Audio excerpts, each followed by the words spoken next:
అందరికీ నమస్కారం. రాష్ట్ర వ్యాప్తంగా సెకండ్ వేవ్ ఉన్నటువంటి కోవిడ్ పరిస్థితి రోజు రోజుకి కొంచెం మెరుగుపడుతూ ఉంది. రాష్ట్ర ప్రభుత్వం తీసుకున్నటువంటి నిర్ణయాలు ఏదైతే 5 మే కర్ఫ్యూ మధ్యాహ్నం 12 గంటల నుంచి మరుసటి రోజు ఉదయం 6 గంటల వరకు విధించడం జరిగింది. అప్పుడు నుంచి స్లోగా కేసుల సంఖ్య బాగా తగ్గింది. రోజువారీగా వస్తున్నటువంటి పాజిటివ్ కేసులు ఆ సంఖ్య గణనీయంగా తగ్గింది. పీక్ స్టేజ్లో దాదాపు 24,000 కేసెస్ రోజువారీగా వచ్చేటువంటి పరిస్థితి ఉంటే ఇవాళ దాదాపు 5,000 నుంచి 6,000 కేసులు రోజువారీగా వచ్చేటువంటి పరిస్థితి నెలకొంటుంది. అదేవిధంగా పీక్ స్టేజ్లో దాదాపు యాక్టివ్ కేసెస్ 15-16 మే ఆ ప్రాంతంలో 2,11,000 అయితే ఇప్పుడు దాదాపు 60,000-65,000 లోపల యాక్టివ్ కేసెస్ సంఖ్య కూడా ఉన్నట్టుంది. అదేవిధంగా ప్రతి ఒక్క జిల్లాల్లో ఉన్నటువంటి ఐసీయూ బెడ్స్ కానీ ఆక్సిజన్ బెడ్స్ కానీ ఇవన్నీ కూడా బ్రహ్మాండంగా అందుబాటులో ఉన్నాయి. స్లోగా దాని దృష్ట్యా గవర్నమెంటు ఈ పనిచేస్తున్నటువంటి ఏ కేటగిరీ కూడా ఇబ్బంది రాకూడదనే ఉద్దేశంతో ఈ కర్ఫ్యూ టైమింగ్ అంతా కూడా రిలాక్స్ చేయడం జరిగింది. ఈస్ట్ గోదావరి జిల్లా ఇంకా వీక్లీ పాజిటివిటీ 10% కంటే ఎక్కువ ఉండడం వల్ల అక్కడ యాజ్ ఇట్ ఈస్గా మధ్యాహ్నం 2 గంటల నుంచి మరుసటి రోజు ఉదయం 6 గంటల వరకు కర్ఫ్యూ పెట్టి మిగతా అన్ని జిల్లాల్లో రేపటి నుంచి సాయంత్రం 6 గంటల నుంచి ఉదయం 6 గంటల వరకు కర్ఫ్యూ విధించిన సంగతి అందరికీ తెలిసిన విషయం. అయితే ఈ సెకండ్ వేవ్లో మనం పకడ్బందీ ఏర్పాట్లు చేసుకొని ఈ ఆక్సిజన్ లైన్స్, ఈ ఆక్సిజన్ సిలిండర్స్, ఈ లిక్విడ్ ఆక్సిజన్ ట్రాన్స్పోర్టు ఇవంతా ఏర్పాటు చేసుకున్నా చివరికి పర్మనెంట్గా కోవిడ్ నుంచి మనం విముక్తి పొందాలంటే అందరికీ సరైన సమయంలో వ్యాక్సినేషన్ చేయగలిగితేనే అది సాధ్యం. అయితే ఓవరాల్గా మన రాష్ట్ర వ్యాప్తంగా పరిస్థితి చూసుకుంటే నిన్నటి వరకు 1,23,00,000 16,609 డోసెస్ మనం అడ్మినిస్టర్ చేశాం. దాంట్లో ఓన్లీ ఫస్ట్ డోసు ఉన్నటువంటి వాళ్ళు అంటే ఎవరికైతే ఇంకా సెకండ్ డోస్ మనం వేసుకోలేదు, ఎందుకంటే ఈ government of India guide lines Covishield duration ఏదైతే ఉందో 12 వారాల నుంచి 16 వారాలు వరకు మనం పెంచాం కాబట్టి ఫస్ట్ డోసు ఎవరైతే తీసుకున్నారో దాదాపు 70,23,000 మంది ఉన్నారు. సెకండ్ డోసు 2 డోసెస్ తీసుకున్నటువంటి వాళ్ళు 26,46,711 మంది ఉన్నారు. అంటే మొత్తం కలిపి 96,69,000 మందికి మనం కనీసం ఒక డోసు నిన్నటి వరకు ఇవ్వడం జరిగింది. అయితే గవర్నమెంట్ ఆఫ్ ఇండియా ఇస్తున్నటువంటి వ్యాక్సిన్ డోసెస్ ఏదైతే ఉన్నాయో ఏ స్పీడ్లో అయితే మనకి వ్యాక్సిన్ డోసెస్ వస్తున్నాయో దాన్ని బట్టి మనం కూడా జిల్లా వ్యాక్సినేషన్ కార్యక్రమం తీసుకుంటూ ఉన్నాం. అంతకుముందు ప్రతి ఒక్క జిల్లాలో ఒక 40,000-50,000 చొప్పున వ్యాక్సినేషన్ చేసి ఒకే రోజులో దాదాపు 6,29,000 వరకు వ్యాక్సినేషన్ నిర్వహించాం. ఎందుకంటే అప్పటికే గవర్నర్ ముఖ్యమంత్రి వర్యులు ప్రధానమంత్రి గారికి ఒక లెటర్ రాసి ఎట్లాగా రోజువారీగా మేము 6 లక్షలు వ్యాక్సినేషన్ చేయగలిగినటువంటి కెపాసిటీ నిరూపించాం కాబట్టి ప్రతి ఒక్క నెలలో ఈజీగా వారానికి 4 రోజులు వ్యాక్సినేషన్ చేస్తే 1,000,000 డోసెస్ వ్యాక్సినేషన్ చేసుకోగలమనేది 2-3 సార్లు లెటర్ రాసి తెలియజేశాం. దాన్ని బట్టి ఎక్స్ట్రా డోస్ మాకు ఇస్తే బాగుంటుందని కూడా రిక్వెస్ట్ కూడా చేయడం జరిగింది. అయితే 6 లక్షల కెపాసిటీ అయితే అప్పుడు నిరూపించాం. మొన్న ఒక 2 డేస్ క్రితం 2 రోజుల క్రితం గవర్నమెంట్ ఆఫ్ ఇండియా మనకి 9 లక్షల డోసెస్ పంపించుకోవడం జరిగింది. ఆ 9 లక్షల డోసెస్ అదేవిధంగా నిన్న సాయంత్రం కూడా ఒక 2 లాట్స్లో 2 లక్షలు ఒక లాటు, 3 లక్షలు ఒక లాటు అది ఇవాళ ఉదయం చేరిపోయే జిల్లాలకి ఈ 5 లక్షల డోసెస్. అయితే ఈ 9 లక్షల డోసెస్ ఏదైతే 2 రోజుల క్రితం మనకి వచ్చాయో ఈ మొత్తం 9 లక్షలు కూడా ఈ ఒక్క రోజు సండే ఇవాళ వ్యాక్సినేషన్ చేయాలనేది ఒక క్యాంపెయిన్గా తీసుకోవడం జరిగింది. మామూలుగా అయితే ఈ 9 లక్షల డోసు మనం 2 రోజులు కూడా ఈజీగా అడ్మిషన్ చేసుకోవచ్చు. కాకపోతే ఈ రాష్ట్రంలో ఉన్నటువంటి ఈ వ్యాక్సినేషన్ కెపాసిటీ కనీసం ఒక 10 లక్షల డోసెస్ రోజువారీగా చేయగలము అనేది ఆ కెపాసిటీ మనం నిరూపిస్తే, ఒకటి గవర్నమెంట్ ఆఫ్ ఇండియా ఒకవేళ కెపాసిటీని బట్టి వ్యాక్సినేషన్ సరఫరా చేస్తే ఎక్కువ వ్యాక్సిన్ డోసు వచ్చే అవకాశం ఉంటుంది.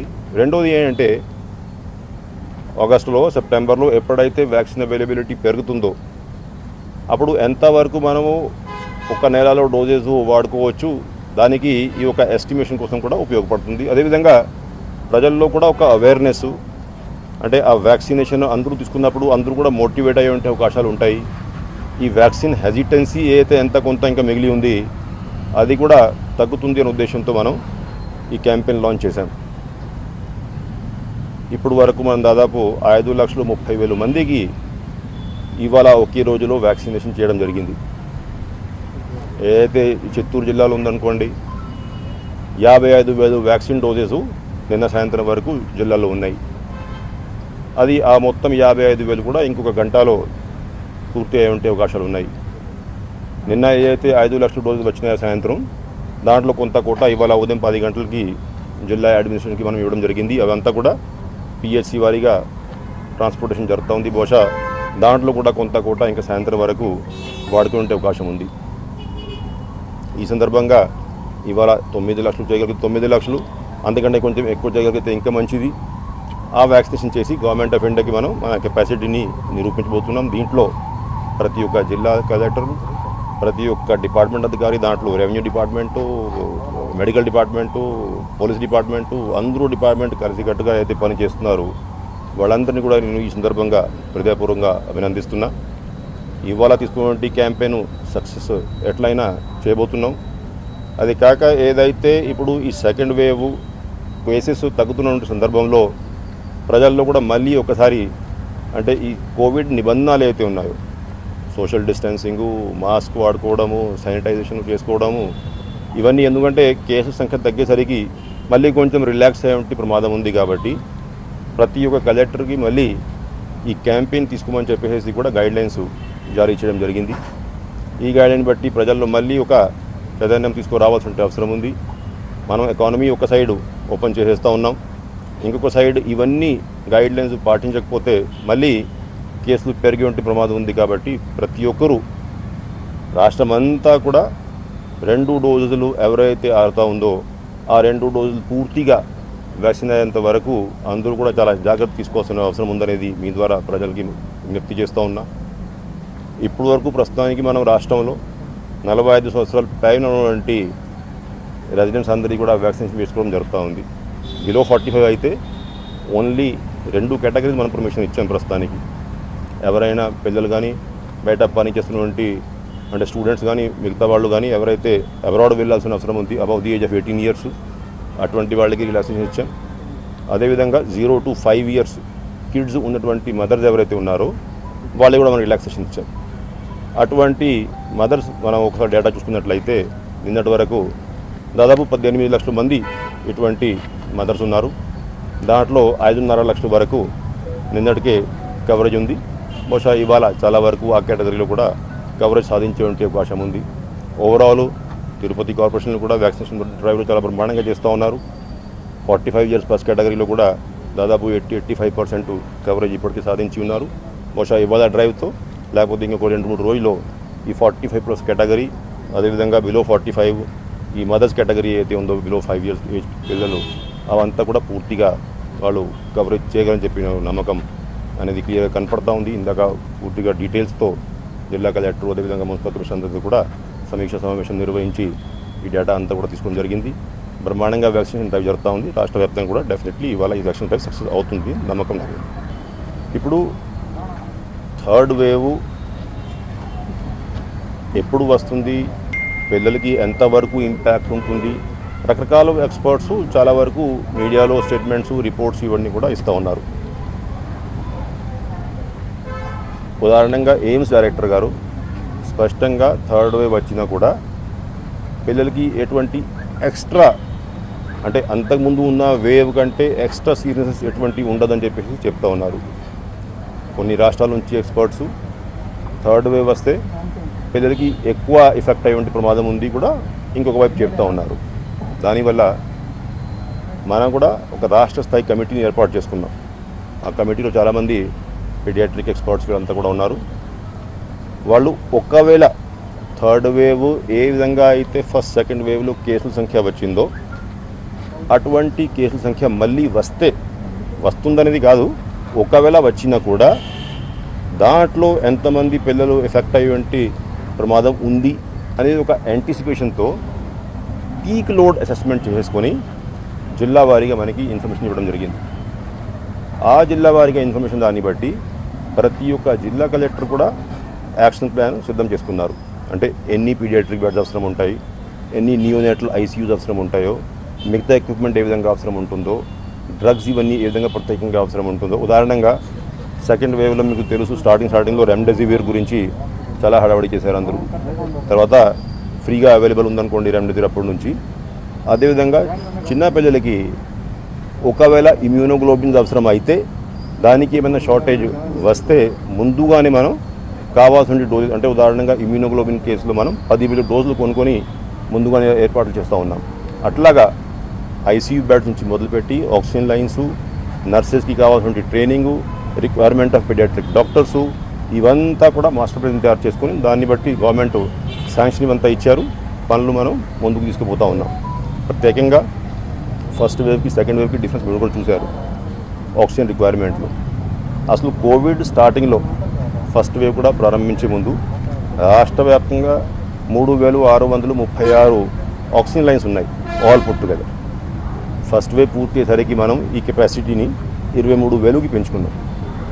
అయితే ఇంకా ఈ సెకండ్ వేవ్లో ఉన్నటువంటి ఎక్స్పీరియన్స్ దాన్ని బట్టి ఇంకా 7,000 ఆక్సిజన్ లైన్స్ రాష్ట్ర వ్యాప్తంగా మనం ఏర్పాటు చేస్తూ ఉన్నాం.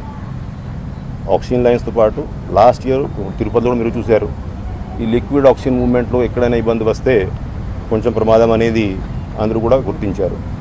అయితే ప్రతి ఒక్క హాస్పిటల్లో ఎంతవరకు అయితే ఐసీయూ బెడ్స్ ఉన్నాయో, ఐసీయూ బెడ్స్ కాకుండా బయట ఆక్సిజన్ బెడ్స్ ఉన్నాయో దానికి కూడా మొత్తం డైలీ రిక్వైర్మెంట్ ఆఫ్ ఆక్సిజన్ ఎంత ఉంది అనేది అసెస్మెంట్ చేసుకొని కావాల్సినటువంటి పిఎస్ఏ ప్లాంట్స్, అంటే పిఎస్ఏ అంటే అది స్థానికంగానే ఆక్సిజన్ గ్యాస్ జనరేట్ చేసేటువంటి ప్లాంట్స్ ఏదైతే ఉన్నాయో అది ఎస్టాబ్లిష్మెంట్కి గవర్నమెంట్ టెండర్స్ ఫైనల్ చేసాం, ఆర్డర్ ఇవ్వడం జరిగింది. మీకు ఆగస్టు లోపల ప్రతి ఒక్క హాస్పిటల్లో కావాల్సినటువంటి ఆక్సిజన్ ఈ పిఎస్ఏ ప్లాంట్ ద్వారా ఇచ్చేటువంటి కెపాసిటీ ఈ థర్డ్ వేవ్ కోసం మనం ఏర్పాటు చేస్తున్నాం. ఆ పిఎస్ఏ ప్లాంట్ ఒకవేళ గవర్నమెంట్ హాస్పిటల్ అన్నింటిలో పూర్తిగా ఉంటే ఎక్కడ కూడా ఈ లిక్విడ్ ఆక్సిజన్ సప్లై ఆగిపోయినా కూడా ప్రమాదం లేకుండా ఉంటుందనే ఉద్దేశంతో ముందుకు పోతూ ఉన్నాం. మొత్తం కలిపి దాదాపు 350 కోట్ల రూపాయలు మనం ఇవన్నీ పనులకు శాంక్షన్ ఇచ్చాం, టెండర్ ఫైనల్ చేసాం. అయితే ఫస్ట్ లైన్ ఏంటి, ఇప్పుడు oxygen supply, liquid oxygen movement. ఆ లిక్విడ్ ఆక్సిజన్ మూవ్మెంట్లో కావాల్సినటువంటి ట్యాంకర్స్ లాస్ట్ వేవ్లో మీరు గమనించి ఉంటారు, స్టార్ట్ అయ్యేటప్పుడు ఆక్సిజన్ గవర్నమెంట్ ఆఫ్ ఇండియా ఒరిస్సాలో లేకపోతే తమిళనాడులో దూరం ప్రాంతంలో కేటాయించిన దేశవ్యాప్తంగా ఆంధ్ర రాష్ట్రమే కాదు ఈ ఆక్సిజన్ మూవ్మెంట్ కోసం కావాల్సిన క్రయోజెనిక్ ట్యాంకర్స్ కొంచెం దేశవ్యాప్తంగా తక్కువ అయినాయి. దానికోసం 25 ట్యాంకర్లు, ప్రతి ఒక్క ట్యాంకర్ 20 కిలోలీటర్ కెపాసిటీ, అది మనం ఇంపోర్ట్ చేయడం జరిగింది. ఒక నెల ఆఖరికల్లా ఇవన్నీ వస్తూ ఉన్నాయి. ఈ ట్యాంకరు అది కాక ప్రతి ఒక్క హాస్పిటల్ 50 బెడ్స్ ఉన్నటువంటి హాస్పిటల్స్కి ఒకవైపు మనం ఈ ఆక్సిజన్ లైన్స్ వేస్తూ ఉన్నాం. ప్రతి ఒక్క 100 బెడ్స్ ఉన్నటువంటి 100 బెడ్ కంటే ఎక్కువ ఉన్నటువంటి హాస్పిటల్స్లో కనీసం ఒక 10 కిలోలీటర్ స్టోరేజ్ కెపాసిటీ, ఈ లిక్విడ్ ఆక్సిజన్ స్టోరేజ్ కెపాసిటీ కూడా మనం పెంచుకుంటున్నాం. So liquid oxygen movement capacity, storage capacity ఒకవైపు అయితే సెకండ్ సైడ్ ఈ పిఎస్ఏ ప్లాంట్స్. మూడోది అంటే ఒకవేళ ఏ ఇబ్బంది వచ్చి కూడా ఆ రోజు ఒకవేళ పిఎస్ఏ ప్లాంట్ కూడా సరిగా పనిచేయకపోతే కావాల్సినటువంటి ఆక్సిజన్ కాన్సన్ట్రేటర్స్ కూడా ప్రతి ఒక్క హాస్పిటల్ మనం ఏర్పాటు చేస్తూ ఉన్నాం.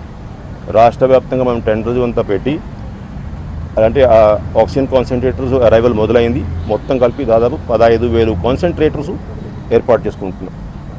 అదేవిధంగా 15,000 కాన్సన్ట్రేటర్స్ తీసుకుంటానే ఇంకొక వైపు 10,000 డీ టైప్ సిలిండర్స్ కూడా ఎక్స్ట్రా మనం ఈ వేవ్లో కొనుక్కోవడం జరిగింది. అంటే మొత్తం కలిపి అంటే కావాల్సినటువంటి ఆక్సిజన్ లైన్స్, కావాల్సినటువంటి PSA plants, liquid oxygen storage capacity, concentrators, D type cylinders అన్ని రంగాల్లో కూడా సఫిషియెంట్ ఏర్పాటు చేస్తూ ఉన్నాం. ఒకవేళ మళ్ళీ కేసు సంఖ్య పెరిగినా కూడా ఈ రెమ్డెసివిర్ ఏదైతే లాస్ట్ వేవ్లో కొంత దేశవ్యాప్తంగా ఇబ్బంది అయింది, అది కూడా ఇప్పుడు ప్రస్తుతానికి ఇవాళ మనం చూసినట్లయితే దాదాపు 1.75 lakh డోసెస్ రెమ్డెసివిర్ కూడా అందుబాటులో ఉన్నాయి. సో అట్లాగా అన్ని రంగాల్లో కూడా సంతృప్తికరంగా మనం అరేంజ్మెంట్స్ చేసుకుంటున్నాం. కాబట్టి బహుశా వేవ్ రాదు అని దేవుడిని కోరుకుంటా ఉన్నా. ఒకవేళ వచ్చినా కూడా ఎటువంటి ఇబ్బంది ఉండదని ఆశిస్తున్నాను. ఇప్పుడు కేసుల సంఖ్య నంబర్ పరంగా ఆబ్వియస్లీ అన్ని జిల్లాల్లో సమానంగా ఉండదు. ఒకటి సైజ్ని బట్టి ఉంటుంది. ప్రతి ఒక్క జిల్లాకి ఉన్నటువంటి నేచరు, స్థానికంగా ఉన్నటువంటి ఇష్యూస్, ఉదాహరణంగా migration, movement of labour, movement of మిగతా వెహికులర్ మూవ్మెంట్, ఇవన్నీ కూడా ప్రతి ఒక్క జిల్లాకు కెపాసిటీ వేరేగా ఉంటుంది, ఇష్యూస్ వేరేగా ఉంటాయి.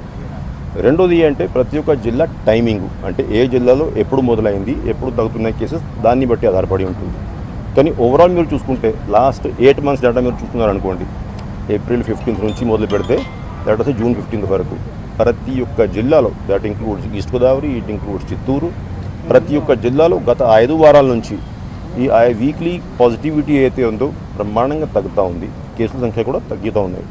ఒక్కొక్క జిల్లాలో ఒకప్పుడు 3,500, 4,000 పాజిటివ్ కేసులు వచ్చేవంటి పరిస్థితి ఉంటే ఇవాళ 700, 800 కేసులు, పాజిటివ్ కేసులు వస్తున్నాయి రోజువారీగా. రాష్ట్ర వ్యాప్తంగానే 24,000 నుంచి 5,000-6,000 తగ్గని 25%కి మనం వచ్చేసాం. సో అన్ని చోట్ల కేసులు తగ్గుతున్నాయి. Obviously the rate of increase or decrease depend on several factors. ఉదాహరణంగా అంతకుముందు ఎంతమంది పాజిటివ్ పేషెంట్స్, అంతకుముందు ఎంతమందికి ఇమ్యూనిటీ పెరిగి ఉంది, అంతకుముందు ఫస్ట్ వేవ్లో కానీ తర్వాత కానీ ఎంతమంది పాజిటివ్ అయి ఉన్నారు, ఇవన్నీ అంశాలని బట్టి ఉంటుంది. బట్ ఓవరాల్ డిక్లైన్ అంటే ఇవాళ మన రాష్ట్రంలో ఎక్కడా కూడా కేసులు పెరుగుతున్నాయి లేకపోతే తగ్గట్లేదనేటువంటి పరిస్థితి లేదు. ఉదాహరణంగా 15,000 మొత్తం కలిపి సెక్రటేరియట్స్ ఉంటే, village and urban secretariats both put together, కనీసం ఒక 4,000 వరకు అయితే సెక్రటేరియట్స్లో 0 యాక్టివ్ కేసెస్. అది అటువంటి సెక్రటేరియట్స్ అన్ని జిల్లాల్లో ఉన్నాయి. కాబట్టి పరిస్థితి ఇంప్రూవ్ అవుతూ ఉంది. ఇంకా మనం జాగ్రత్తగా చర్యలు తీసుకోవాల్సిన అవసరం అయితే ఉంది. కాబట్టి మనం ఫుల్ ఎకానమీ ఓపెన్ చేయలేదు, 24 hours ఓపెన్ చేయలేదు. ఇంకా పరిస్థితి గవర్నర్ ముఖ్యమంత్రి వర్యులు వారానికి ఒక 3 సార్లు సమీక్షిస్తూ ఉన్నారు. శుక్రవారం సమీక్ష నిర్వహించారు, మళ్ళీ రేపు సోమవారం సమీక్ష నిర్వహిస్తూ ఉన్నారు. ఎప్పటికెప్పుడు పరిస్థితిని మానిటర్ చేసుకుని కావాల్సిన నిర్ణయం ప్రభుత్వం ఎప్పుడైతే గవర్నమెంట్ ఫైనల్ డెసిజన్ తీసుకుంటుందో అందరిని సంప్రదించుకొని ఫైనల్ డెసిజన్ అనౌన్స్ చేయడం జరుగుతుంది. రాష్ట్ర వ్యాప్తంగా ఈవెన్ దేశవ్యాప్తంగా ఎట్లా ఉందంటే, బ్లాక్ ఫంగస్కి కావాల్సినటువంటి ఏదైతే ఎంఫోటెరిసిన్ బి ఇంజెక్షన్ ఉందో అది ఏ రాష్ట్రం ఎన్నో ఆర్డర్ పెట్టినా కూడా గవర్నమెంట్ ఆఫ్ ఇండియా ఇచ్చేటువంటి కోటా ప్రకారమే సప్లై అవుతుంది. సో మనం లాంగ్ బ్యాక్ అసలు ఫస్ట్ 1 weekలోనే దాదాపు 60,000 doses పైన ఆర్డర్ ఇవ్వడం జరిగింది. కానీ అంటే గవర్నమెంట్ ఆఫ్ ఇండియా ఎంత కోటా ఇస్తే అంతే సప్లై అవుతుంది. కాబట్టి ఎంఫోటెరిసిన్ బి సప్లై ఒక్కొక్కవేళ కొన్ని చోట షార్టేజ్లో ఉన్నా కూడా దానికి ముఖ్యమైన కారణం స్టేట్ గవర్నమెంట్ కాదు, గవర్నమెంట్ ఆఫ్ ఇండియా ఇచ్చేటువంటి కోటా. ఎందుకంటే దీనికి కావాల్సినటువంటి కంపోనెంట్స్ ఇంపోర్టెడ్ కంపోనెంట్స్ కాబట్టి ఆ కంపోనెంట్స్ తయారవుతుంది ఈ ఇంజెక్షన్. అయితే ఎంఫోటెరిసిన్ బి కాకుండా పోసాకోనజోల్ ఇంజెక్షన్స్ ఏవైతే ఉన్నాయో అదేవిధంగా పోసాకోనజోల్ ట్యాబ్లెట్స్ ఉంటాయి. అయితే ఈ పోసాకోనజోల్ ఇంజెక్షన్స్ కానీ ట్యాబ్లెట్స్ కానీ రాష్ట్రంలో ఏ జిల్లాలో ఏ హాస్పిటల్లో షార్టేజ్ లేదు. అయితే డిఫరెంట్ లైన్స్ ఆఫ్ ట్రీట్మెంట్ సీరియస్నెస్ని బట్టి అవైలబిలిటీని బట్టి ఇది మెడికల్ డిపార్ట్మెంట్లో ఉండి డాక్టర్స్ నిర్ణయిస్తారు అనుకోండి. బట్ ఎక్కడా కూడా ఈ పోసాకోనజోల్ ఇంజెక్షన్ కానీ ట్యాబ్లెట్స్ కానీ షార్టేజ్ లేదు. మీరు కావాలంటే మీ తిరుపతి హాస్పిటల్లో కూడా చూసుకోవచ్చు. ఎక్కడా కూడా రాష్ట్రంలో ఈ కంప్లైంట్స్ లేవు. అయితే amphotericin B because government of India controlled item, వాళ్ళు ఎంత అలోకేషన్ ఇస్తే అంతే కంపెనీ సప్లై చేస్తాయి. కాబట్టి అది డిపెండింగ్ ఆన్ ది అవైలబిలిటీ వాళ్ళు ఇవ్వడం జరుగుతూ ఉంది. మనకు ఉన్న సమాచారం ప్రకారం ఇంకొక 1 week అయితే ఈవెన్ ఎంఫోటెరిసిన్ బి కూడా సప్లైలో ఎటువంటి ప్రాబ్లమ్స్ ఉండదనేది. ఆఫ్టర్ ఆల్ బ్లాక్ ఫంగస్ మనం అంటే మ్యూకోమైకోసిస్ని మనం నోటిఫైయబుల్ డిజీజ్ చేసింది దానికోసమే. అంతకుముందు మీరు చూడండి, ఒక నెల క్రితం ఎప్పుడైతే ఈ బ్లాక్ ఫంగస్ వార్తలు మొదలైనాయో అప్పుడు స్టార్టింగ్లో అసలు రాష్ట్రంలో దేశంలో ఎక్కడ ఎన్ని కేసులు ఉన్నాయో కూడా సరిగ్గా తెలిసింది కాదు. ఎందుకంటే నోటిఫైబుల్ డిజీజ్ కానప్పుడు కరెక్ట్గా ప్రతి ఒక్క హాస్పిటల్, అది గవర్నమెంట్ హాస్పిటల్ నుంచి వచ్చినా కూడా ప్రైవేట్ హాస్పిటల్ నుంచి కూడా ఇన్ఫర్మేషన్ వచ్చే దాంట్లో ఇబ్బంది ఉంటుంది. కాబట్టి దాన్ని నోటిఫైడ్ డిజీజ్గా నోటిఫై చేసాం మనం. అప్పుడు నుంచి కరెక్ట్గా ప్రతి ఒక్క కేసు సరైన సమయంలో ఇన్ఫర్మేషన్ వస్తూ ఉంది. ఆ సరైన సమయంలో ఇన్ఫర్మేషన్ వస్తూ ఉంది కాబట్టి ఏదైతే నెంబర్ మనం రోజువారీగా ప్రెస్ కాన్ఫరెన్స్ పెట్టి నేను విజయవాడలో ప్రకటిస్తూ ఉన్నాను, ఈ ఇంత పెద్ద సంఖ్య ఏదైతే వచ్చిందో అది దానివల్ల వచ్చింది. ప్రతి ఒక్క కేసు మానిటరింగ్ జరుగుతూ ఉంది. అయితే అదేవిధంగా ఆ కేసులో కూడా దాదాపు 770 పైన సర్జరీలు మనం చేశాము. ఆ సర్జరీలు చేసి చాలామంది పేషెంట్స్ రికవర్ అయ్యి ఇంటికి వెళ్ళిపోయారు. కొంతమంది ఇంకా ఫాలోఅప్ ట్రీట్మెంట్ జరుగుతూ ఉంది. ఈ ప్రతి ఒక్క కేసు సరైన సమయంలో డిస్కవర్ అయ్యి ట్రీట్మెంట్ మొదలు కావాలి. ఎందుకంటే స్టార్టింగ్లో మనం డిస్కవర్ చేస్తే ఈవెన్ ఈ ఎంఫోటెరసిన్ బి స్థాయికి రాకుండా ఈవెన్ పోసకోనాజోల్ ఇంజెక్షన్స్తో టాబ్లెట్స్తో కూడా ట్రీట్మెంట్ చేసే అవకాశం ఉంది కాబట్టి పకడ్బందీగా ముందుకు వెళ్తూ ఉన్నాము. అంటే ఇది పేషెంట్ని బట్టి కూడా ఆధారపడి ఉంటుంది. అంటే సరైన సమయంలో ఆ పేషెంట్స్ కూడా కన్సర్న్ డాక్టర్స్తో మనం అప్రోచ్ అయితే ఈజీగా ఐడెంటిఫికేషన్ చేసే అవకాశం ఉంటుంది. కాబట్టి ఎవరైనా పేషెంట్స్ ఉంటే, కేసెస్ ఉంటే సరైన సమయంలో డాక్టర్ని సంప్రదించుకోవాల్సిందిగా వాళ్ళని విజ్ఞప్తి చేస్తున్నా. బట్ ఓవరాల్ గవర్నమెంట్ ఎఫర్ట్ ఏంటంటే క్లియర్గా టైమ్లీ డిటెక్షన్ చేసుకొని ఎక్కడా కూడా ఫిగర్స్ దాచి పెట్టకుండా సరైన సమయంలో డిటెక్షన్ చేసి వీలైనంత వరకు త్వరగా ట్రీట్మెంట్ ఇవ్వాలని గవర్నమెంట్ ఉద్దేశం. 2-3 రోజులకి ఒకసారి నేను ఆరోగ్యశ్రీ పేషెంట్స్ ఎంతమంది, టోటల్ హాస్పిటల్లో ఉంటే బెడ్ స్ట్రెంత్ ఎంత అనేది స్పష్టంగా మీడియాకి చెప్తా ఉన్నాను.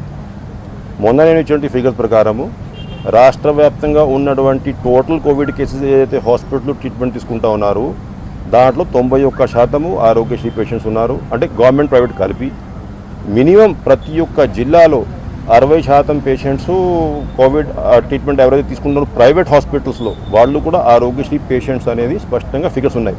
అంటే హాస్పిటల్ వారీగా మనం అనాలిసిస్ చేసుకోవాల్సిన అవసరం ఉంది. వేగ్ ఇంప్రెషన్స్ వేరే, యాక్చువల్ ఫ్యాక్చువల్ పొజిషన్ చూసుకుంటే ఎందుకంటే పేషెంట్ వారీగా పేర్లు మన దగ్గర ఉన్నాయి కాబట్టి టోటల్ హాస్పిటల్లో ఉన్న పేషెంట్స్ ఎంతమంది ఆరోగ్యశ్రీ కింద ట్రీట్మెంట్ తీసుకుంటారో డేటా చూసుకుంటే definitely above 60% are taking treatment in Aarogyasri.